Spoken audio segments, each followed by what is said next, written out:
One of the more important questions we need to answer about any organizational change is, was it successful? And if we're not careful how we ask that question, we can find ourselves in a scenario similar to the gold dress, blue dress enigma that rocked the internet in 2015, where many people who saw the picture were sure that they were seeing a blue dress, and others were equally as confident that they were seeing a gold dress. And no one could really say who was right and who was wrong. When measuring organizational change success, that's why it's so important to define upfront what we mean by success and to do that in a multidimensional way, considering completion, achievement, and satisfaction. Now, the specific metrics or measures that you use will depend on the type of change that you're implementing in your organization.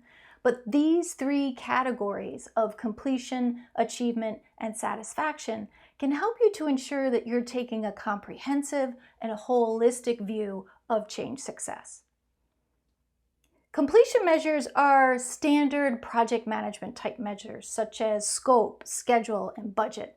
Such as if you wanted to roll out to 5 teams, did you roll out to 3 or did you roll out to the full 5? Are you on budget, under budget, or over budget, and behind or on schedule? But you can't stop there with the completion measures, because the point of organizational change isn't just to do things in the organization. It's to do things in a different way that creates benefits. And that's why we need to also look at achievement. Achievement really is about our ability to use whatever it is we're implementing well enough that would create the desired results that we want from the change. It's important to keep in mind that creating those results often takes longer than simply putting something in place.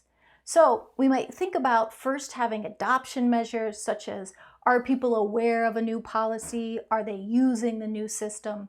And then over time, layering in performance measures, such as, are we seeing the quality increases, the employee satisfaction changes, or the efficiency gains that we wanted to see from the change, depending upon the type of change that we're implementing, of course. And the third bucket that we should consider is satisfaction.